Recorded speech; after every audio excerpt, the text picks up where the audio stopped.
variantes lingüísticas. Dígase de los demás españoles que no son el español de España. Dígase de el mexicano, como a veces dicen, tu libro está escrito en mexicano. O está escrito en... Perdón, el español de España es una variante también. Sí. Esto. Claro. Aquí, a ver, todos son variantes del español. Es que el español de España es un sinsentido decirlo. Es castellano. Bueno. Es que en España hay 40.000, o sea, no sé cuántas comunidades hay, pues tantas variantes hay.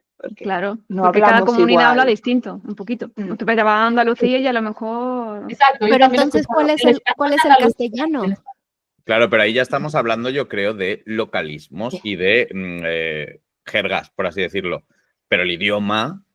O sea, el idioma general es el español, el que hablamos todos los latinos y demás. Luego está el castellano, que, si no me equivoco, la etimología propia de la palabra viene de Castilla, es decir, está en España, que sería lo que se llama español de España. Pero luego ya que el español de Andalucía se hable un poco distinto al de Zaragoza o al de Galicia. Ya es demasiado. El idioma en realidad es el mismo. Tendrá palabras, tiene palabrejas, localismos, pero el idioma no cambia tanto como... que tampoco cambia tanto, pero bueno, no cambia tanto como el castellano de, por ejemplo, el español que se habla en México o el español que se habla en Colombia o en cualquier otro sitio de los países latinoamericanos, donde ahí ya estamos hablando de que una misma palabra significa una cosa u otra. Qué bueno que dijiste eso, porque ahí es la única ocasión en la que yo considero que debía de pensarse en universalizar o neutralizar, como le llamaron aquí a uno de mis libros. Vamos a neutralizar el español mexicano, que me sonó horrible. Para mí eso de neutralizar es cuando pienso en batallas de ciencia ficción, vamos a neutralizar a los enemigos, es que los vamos a matar, ¿no? Sí, ya.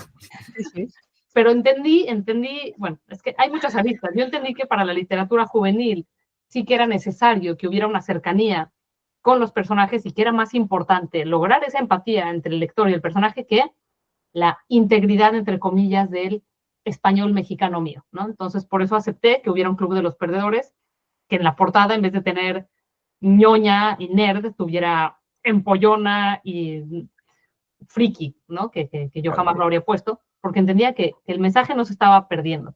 Pero con otro tipo de literaturas que no son de nicho, ¿qué opinamos? La variante del autor siempre se debe respetar. Ahí ya. Y esto, aquí soy tajante, venga. Sí. Venid, echadme. Es que, a ver, es que ¿cómo podrías neutralizar a Juan Rulfo? No, es que eso es, para mí es como parte así esencial de tu persona, de tu identidad, de tú quién eres, de la trama que estás poniendo. Para mí eso es, o sea, no, eso no se puede cambiar. Pero Exacto. con la literatura juvenil, por ejemplo, yo no me sentí así porque sí entendía eso. Pero si me dijera hoy alguien que va a cambiarme... Dorotea. Sí, o mis relatos de impunidad, ¿no? Que son 100% mexicanos. Mexicano. No quiero decir para adultos, pero, o sea, no son de nicho juvenil y es muy importante el lenguaje mexicano. Yo ya creo que han cambiado cosas desde que yo empecé a publicar y desde que me enojé por la neutralización. Y creo que ¿Cuándo fue ese libro en concreto, el de la carátula que dices? El de los perdedores fue 2014. Claro. Es que aquí, claro, nerd no se usaba. Yo en 2014 apenas se usaba. Y directamente aquí ñoña es otra cosa distinta. Claro, sí. Otra cosa. Sí, en ese sentido de... Nada. No, que en el sentido del cambio de significado se puede llegar a entender, ¿no? Porque no es lo mismo una palabra aquí que allí, pero realmente incluso en el caso del nicho juvenil, hoy en día hay chavales de 10, 12 años que saben más palabras latinoamericanas que los mismos latinoamericanos en algunos sentidos. Realmente, ¿qué pretendemos? ¿No? Porque ya, si nos entendemos, ¿para qué complicar las cosas? ¿No? Y se complejidad 100%. Es parte de la esencia muchas veces del contexto en el cual se está ambientando la historia, de la época, del propio autor, de su historia, de su forma de ser. Es parte de la belleza de lo que se está contando, ¿no? Entonces, ¿qué queremos neutralizar realmente? Bueno, estamos todos de acuerdo.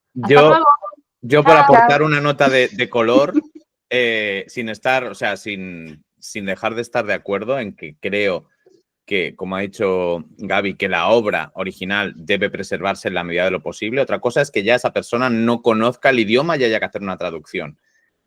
Pero, jolín, que hablamos todos el mismo idioma. Varían cosas, pero bueno, el grueso lo entendemos todos. Yo lo que creo, eso sí, es que, puesto que estoy a favor de esto, porque creo precisamente que mi gata y mi perro se están peleando, perdón. Ay, es que me encanta, porque no sabía que había un perro también en tu casa. Sí, esa mancha de ahí, es un chihuahua. Lleva un rato peleándose. A lo que iba. Estoy de acuerdo de eso, pero creo que también hay una parte de responsabilidad, considero, por parte de los autores, que yo intento tener, que es, si no queremos que nos neutralicen o nos modifiquen o nos localicen, como se suele llamar, una obra, también deberíamos intentar evitar las palabras que sabemos que en otros lugares significan otra cosa. ¿A qué me refiero con esto? Yo de un tiempo a esta parte me he autoobligado, y ya lo tengo automatizado, a nunca decir cogió el teléfono, a siempre decir agarró, por ejemplo. Y creo que para evitar precisamente, para poder decir yo quiero que mi obra llegue a Latinoamérica o a cualquier parte del mundo de habla hispana, tal y como yo la he escrito, también tenemos esa pequeña parte de responsabilidad de, bueno, pues infórmate qué palabras cambian mucho el significado, porque entonces es que no puedes mandarlo ahí, porque la gente, por ejemplo, en Argentina va a leer eso y va a decir, ¿pero qué está haciendo este desgraciado?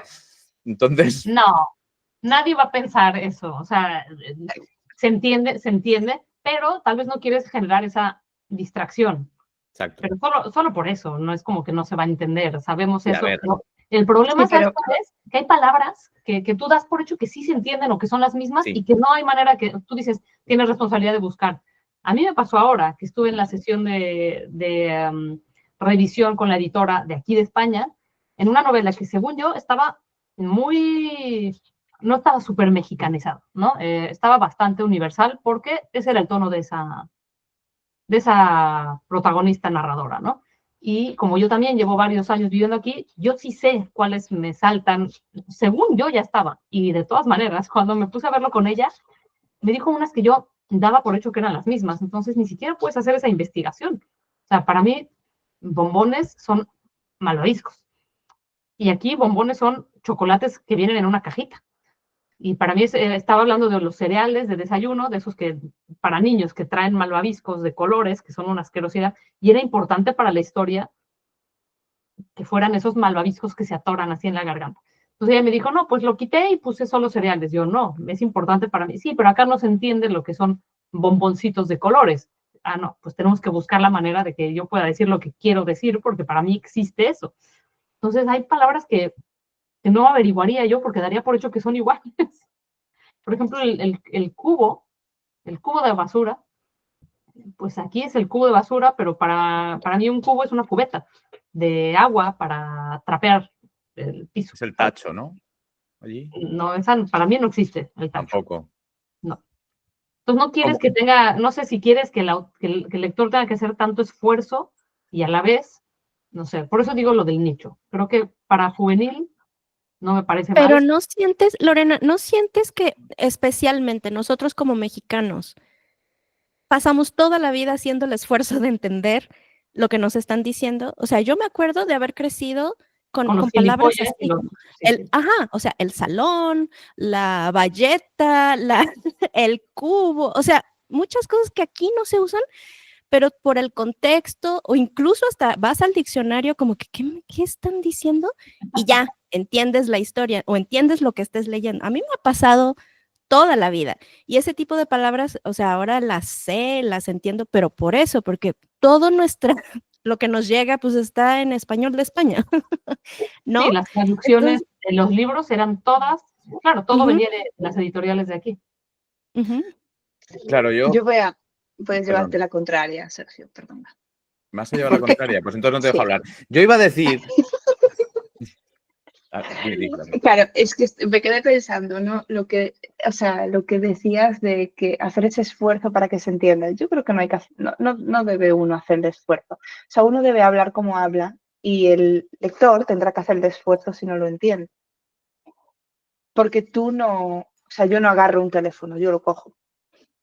le haga gracia a quien le haga gracia internamente, ¿no?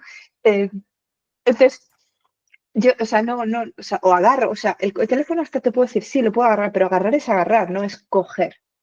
O sea, son dos cosas diferentes para mí. Definitivamente son dos cosas diferentes. Correcto. Ya. Pero Y si si el Bueno, ella se teléfono refiere además porque tiene vibración, ella se refiere claro, a lo que coges mucho mejor. coger es contestar aquí directamente. O sea, ya se ha usado Claro. ya ni siquiera por el hecho de sostenerlo en la mano, Claro. sino que aquí ya Tomar la coger el llamada. teléfono es simplemente contestar la llamada, es coger el teléfono. Claro. Por eso No me muchas veces te cogió el llaman, teléfono. oye, te llamo y no me lo claro. has cogido. Bueno, en fin, que esto... Claro, es que, pero por eso digo que eso Ya que es tomar forma la parte llamada. de tomarla. Claro, también Ujú. vale, pero aquí decir tomar la llamada quizás suena demasiado bien dicho, o sea, demasiado culto, no sé cómo decir, ¿sabes? De hecho, aquí tomar No la la llamada tomo. suena a que te la has bebido. También igual te la tomo. Pero, ¿sabes? Es como, está bien que tú uses tu variante, ¿no? yo creo que Sí, además, Sí, yo como también digo decía que Macarena, sí.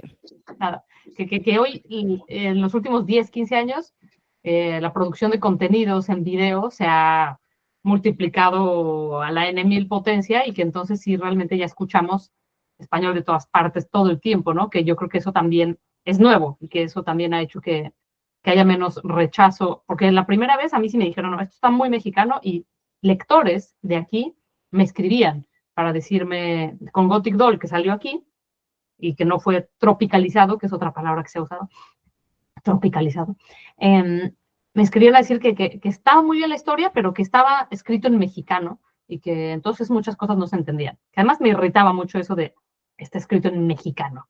No me lo tomaba como, pues sí, lo escribí en mexicano, sino que era como insultante, ¿no? Como no estás usando el español verdadero, que para muchos es el de aquí, porque como aquí nació el español, entonces que yo voy a escribir en náhuatl para mis lectores de México y ese va a ser el idioma verdadero de México, pues no, ¿no?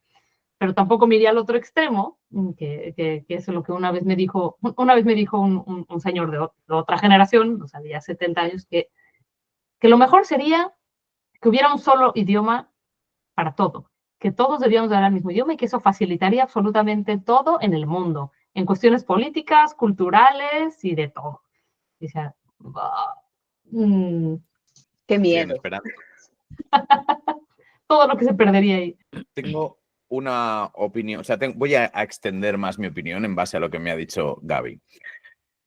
O sea, lo entiendo y sé que en parte estar modificando ligeramente según el lenguaje que utilices puede estar coartando un poco realmente lo que sería la idea original de la obra y también lo que dice Lorena, a día de hoy el lenguaje, por suerte, está mucho más extendido. Todos los que somos personas de habla hispana conocemos más o menos todos los dialectos, un poco más, un poco menos. Nos llega todo de muchas partes y está todo más normalizado. Mi hija, de hecho, nunca me pregunta si está guapa. Ella siempre dice me veo hermosa porque tiene esa afición. Pero, ¿a qué venía con esto? Yo me baso en el hecho, en lo que yo veo en el taller. Yo los domingos, Lorena lo sabe, voy al taller de Lorena y yo tengo la gran suerte de que la gran mayoría, el 95% de mis compañeros en el taller son mexicanos. Entonces, ¿qué pasa? Mis textos muchas veces, mis compañeros, lo que me dicen es que aquí me he distraído porque es que no entendía esta palabra. Entonces ya he tenido que parar, buscarla y muchas veces lo que me dicen es, el texto me ha gustado, pero hay un montón de cosas que no he entendido. Y hay dos tipos de gente, la gente que, bueno, voy tirando y lo pillaré por contexto y a lo mejor se van perdiendo parte de las cosas, o la gente que necesita parar en cada momento y decir, a ver, ¿esto qué significa en España? Claro, yo en el fondo pienso, sí, vale, está bien respetar mi idea original, pero realmente quiero tener, o sea, está guay, incluso a mí me gusta cuando yo he leído, por ejemplo, libros de Lorena y he encontrado palabras que no conocía, o bien las he buscado, o bueno, bien le he echado morro y le he preguntado directamente a ella esto qué es. Pero eso está bien, ¿vale? Eso está guay. Pero si tú te encuentras a lo mejor 5 o 6 palabras a lo largo de 3 capítulos que no entiendes, está bien. Pero si por yo escribirlo a mi manera me voy a encontrar con que mis lectores mexicanos en un capítulo hay 10 palabras que no entienden, es que igual ya estoy incomodándoles la lectura directamente. Entonces, ¿hasta qué punto queremos preservar nuestra forma de hablar y hasta qué punto podemos, hombre, buscar un punto intermedio para hacer que también sea agradable a la lectura. Yo creo que depende del libro específico. Adelante, Pris. Sí, yo creo que depende de lo que quieras decir. Si no es tan importante, pues igual y sí puedes buscar palabras más conocidas. Pero se me está viniendo un ejemplo de uno de los textos que se incluyeron en la antología que publicamos hace un año, más o menos, que es una conversación entre dos personas, pero está escrito en un lenguaje argentino. Y yo pienso que la riqueza de ese texto es precisamente eso, o sea, el lenguaje que utiliza, las palabras, el ritmo, no sé, todo, o sea, eso es lo rico. ¿Cómo podríamos neutralizar eso? O cómo, obviamente hay palabras que yo no entiendo y por el contexto las voy deduciendo o incluso las tengo que buscar en un diccionario, pero si lo neutralizáramos para que yo lo pudiera entender, o sea, le quitas toda la riqueza, le quitas toda la esencia, todo el mensaje a ese texto, ¿no? Sí, Sí, yo estoy 100% de acuerdo. Mira, yo como persona que tiene un acento a veces y a veces otro acento, porque yo soy así, me sale solo dependiendo de la persona con la que esté, tengo que confesar que hay novelas que yo he escrito en español neutro o español de España, como queráis llamarlo, da igual, 100%, y me sale solo. Mientras que hay relatos que yo he escrito, pues como hablan mis padres. En español, pues de Chile, o en un español mucho más sudamericanizado, como quieras llamarlo, porque ya ni siquiera podría decir que yo hablo español de Chile después de tantos años, ¿no? Y no obstante, esa es la gracia para mí, o sea, la historia viene así.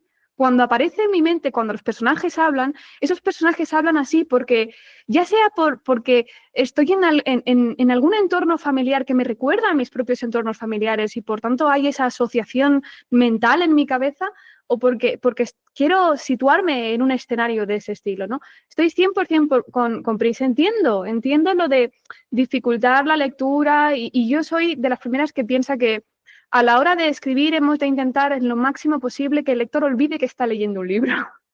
Esa es parte de la belleza de algo bien escrito. Estoy de acuerdo. No obstante, en cuanto a variantes del lenguaje no puedo transar, porque creo que lo que da la riqueza a nuestra evolución lingüística en el mundo entero, sobre todo ahora que estamos súper pros con la globalización y todo esto, pues entonces también tenemos que aplicarlo a todos los aspectos de nuestra vida, entre ellos, si no entendemos una palabra, señor Google, señor ChatGPT, señor, oye Siri, ¿vale? Que para buscar las canciones está muy bien, pero también para buscar palabras. Entonces, yo creo que eso nos da riqueza, nos da una belleza preciosa y luego se puede utilizar esa palabra. Imagínate si mañana pasáramos a decirle a los youtubers que hacen gameplays, oye, no hables así porque no te entiendo. O incluso en las series de televisión, ¿no? Ves una serie de narcos de Netflix. Oye, no entiendo lo que hablan. Señor Netflix, por favor, ¿podría intentar que los dobladores, poner un doblador español para doblar la serie de narcos porque no entendemos la forma de hablar de los originales de la serie? Es como, no, el sentido es que tú estés mentalmente allí, que tú viajes. Si leemos para viajar, entonces el lenguaje también nos hace viajar, ¿no? No sé, es como pienso, perdón, me pongo un poco así, pero es que yo vivo con un montón de acentos, vivo con un montón de idiomas, entonces no acabo de entender dónde está el motivo del freno, ¿no? Hacia eso. Sí, varias cosas que aportar. Lo primero, que puede que le pase también a nuestros queridos oyentes cuando has dicho, oye, Siri, me has activado el móvil. Si se me ha visto reírme es porque mi Siri me ha preguntado qué quieres. Luego, también como dato tonto, y ya voy a lo que iba, es curioso que pongas como ejemplo Narcos, porque el protagonista de Narcos no se le entiende porque directamente es que no sabe hablar castellano porque es brasileño. Pero bueno, ahora volviendo a lo que iba. Vale, o sea, de hecho, en lo que nunca estaría de acuerdo es en neutralizar o eliminar o normalizar o llamarlo como queráis la forma de hablar de los personajes, es decir, en los diálogos. Ahí sí que no estoy para nada de acuerdo. Si un personaje es español, va a hablar en español. O sea, de aquí me refiero. Si un personaje es mexicano, hablará con de ejes mexicanos. En la novela que estoy escribiendo ahora hay un personaje que sale poco, pero bueno, que es argentino y habla como una persona de Argentina. Eso evidentemente no estaría de acuerdo bajo ningún concepto, porque ahí sí que estás matando la obra. Pero luego yo creo que depende un poco, como bien diría Lorena, o bueno, de hecho creo que la frase original es de su hermano, hay que dejar que el fondo determine la forma. Entonces, depende del tipo de narrador que tengas y depende del tipo de historias, quizás sí que necesites que el narrador también tenga esa forma de hablar. Pero si es una historia donde el narrador, por ejemplo, es simplemente un narrador omnisciente que nos hace de cámara, ¿por qué no intentar, al menos hasta donde sepamos nosotros, sí que, bueno, normalizarlo un poco para que cualquiera más o menos lo vaya entendiendo? En eso sí que estoy de acuerdo. Ojo, todo esto sin dejar a un lado que yo soy plenamente consciente, porque yo, por ejemplo, tengo el problema, si lo queréis llamar así, yo no lo considero un problema, pero bueno, es mi forma de escribir, que me he dado cuenta con los años. Yo hago millones de referencias. Yo siempre estoy tirando referencias a cosas de la cultura pop. Y muchas veces esa cultura pop que menciono es española, porque es la que más conozco. Y yo entiendo que si yo hago una metáfora con Rajoy, por ejemplo, seguramente Pris no sabe quién es Rajoy. Es el antiguo presidente de España. Pero claro, ahí sí que no, ¿qué hacemos? Ahí sí que yo me pregunto, ¿y qué hago? ¿Quito las referencias? Pues si quito las referencias, me estoy, en cierta manera, emborronando el que se está convirtiendo en mi estilo. Pero busco referencias más universales. Es que entonces no es la idea original que yo tenía. Entonces creo que ahí sí que, en este tipo de cosas, sí que estoy de acuerdo en que el texto debe mantenerse como es. Yo simplemente me refería a esto, ¿no? A un narrador omnisciente que realmente no está tomando ningún tipo de partido en la obra, simplemente nos está haciendo de cámara. Pues hombre, si podemos evitar algunas palabras que sabemos que pueden malentenderse, pues oye, no está de más, porque al fin y al cabo yo creo, y ahí sí que no estoy de acuerdo contigo, Gaby, lo siento, que por cambiar, cogí el teléfono, agarré el teléfono, no estás pervirtiendo la obra, no le está afectando al fondo de la obra eso. No estás pervirtiendo la obra, estás pervirtiendo que tú no hablas así y tú no agarras el teléfono, tú lo coges. Entonces estás mintiendo. Si te pones, ¿no? O sea, si te pones como...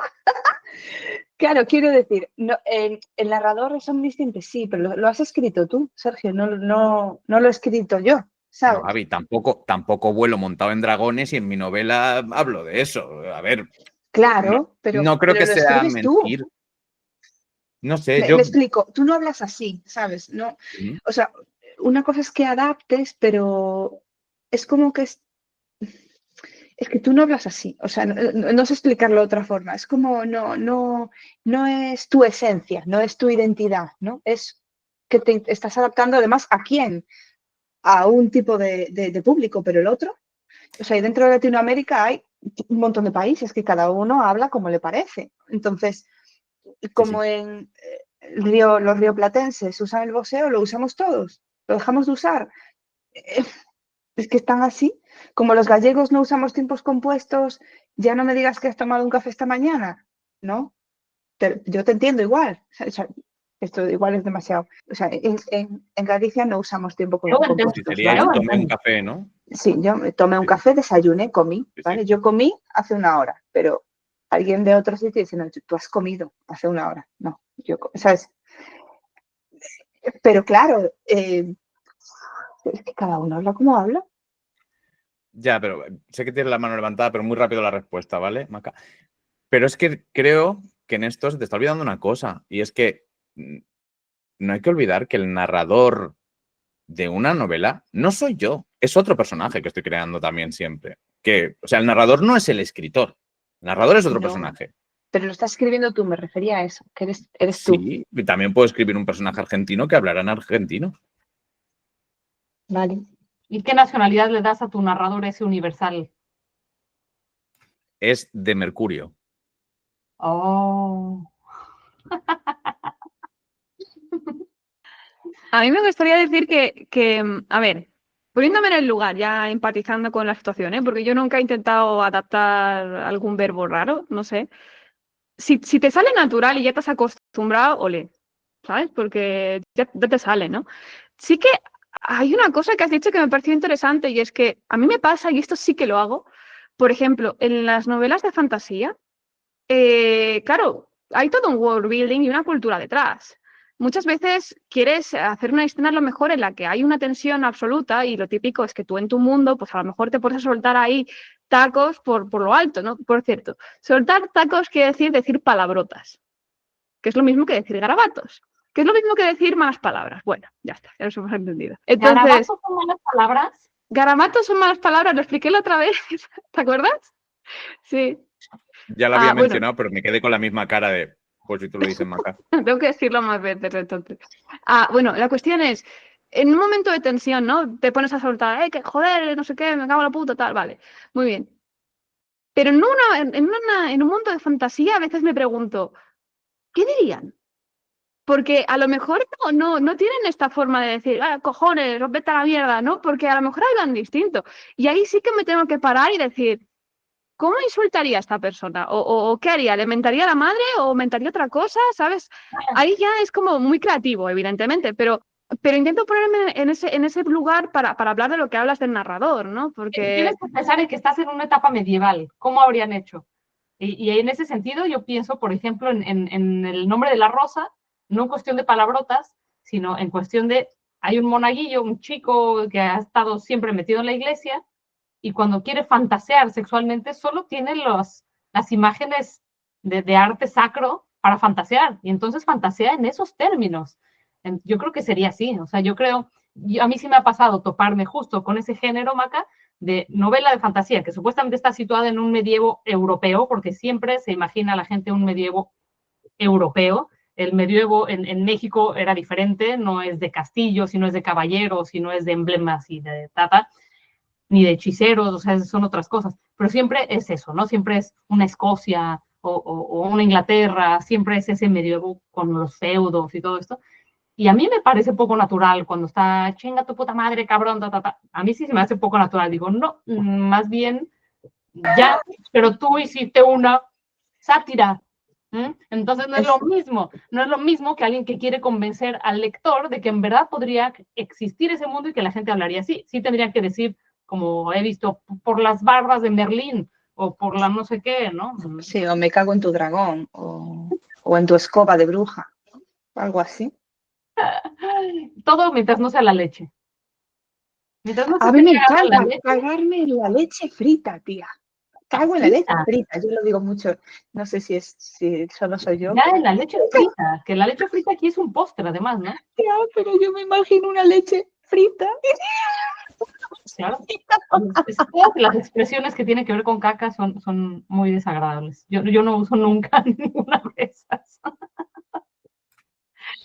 Sí, yo estoy de acuerdo con eso de los mundos medievales, Maca. O eres creativo o buscas, porque ¿cómo insultaban los personajes del Quijote, no? ¿O cómo insultaban? Pues insultaban también, pardiez. Claro. Y es parte de la gracia, ¿no? Porque te entretienes pensando y dices, ay, ¿de qué van a hablar? Pero ya te digo, igual que hay mucha gente que dice, oh, Dios mío, ¿no? Porque tenemos se supone, ¿no? Los herederos del cristianismo, un solo Dios, muy bien.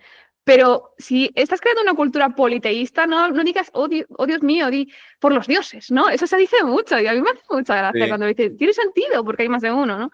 Ese ingenio es parte de la gracia del world building también. De hecho, yo soy partidario de que un world building bien creado tienen que tener distintas maneras de hablar. O sea, no tiene que haber una, tiene que haber distintas. Bueno, si hablamos de una novela de fantasía o de ciencia ficción, que son normalmente los dos géneros que necesitan un world building más intenso, que va a abarcar más de una población. Si va a abarcar más de una población y más aún en el medievo, porque en el medievo europeo ya directamente la forma de hablar cambiaba mucho de una clase a otra, incluso en el mismo sitio. No hablaba lo mismo alguien que viviera en el castillo que alguien que viviera en la calle, que alguien que fuera de fuera y estuviera en el campo. Y una de las partes divertidas y que yo creo que mucha gente se le olvida a la hora de hacer un world building es que las personas también tienen que tener dialectos distintos, tienen que tener formas de expresarse diferentes. Y también me hace gracia que hayas mencionado lo de las sociedades politeístas, porque sí que es cierto que cuando yo escribí mi novela justo era una de las cosas que pensé, en plan, no pueden decir por Dios. Entonces yo elegí por un Dios, que es lo mismo que decir, hay varios, yo lo juro por uno en concreto, por yo que sé, el que creas tú, ¿sabes? Y eso me parece también un tema muy, muy interesante, que no solo en la vida real, o sea, precisamente porque al igual que en la vida real existe este debate de que no hablamos igual en distintas zonas, cuando crees un mundo, acuérdate de que no deberían hablar igual en las distintas zonas. Pues a mí se me hace súper interesante, o sea, de la misma forma que se me haría muy interesante conocer, o sea, meterme a tu mundo que tú creaste y entender eso, ¿no? Cómo habla cada quien, cuál es su cultura, cuál es su trasfondo. Yo pienso que es lo mismo en un libro que tal vez no sea de ficción o de otra cosa, pero que está escrito con el lenguaje del autor. O sea, porque a mí me estoy metiendo a su cultura, me estoy metiendo a su identidad, a su esencia. Entonces, o sea, a mí se me hace muy interesante eso, ver, no sé, libros de Isabel Allende, por ejemplo, cómo están escritos en su lenguaje y te hablan de lugares, de situaciones, de eventos que pasaron en ese país. Y es muy interesante, o sea, siento que es parte de la literatura, es lo que queremos, ¿no? Conocer otros mundos, otros lugares, eso se me hace muy interesante.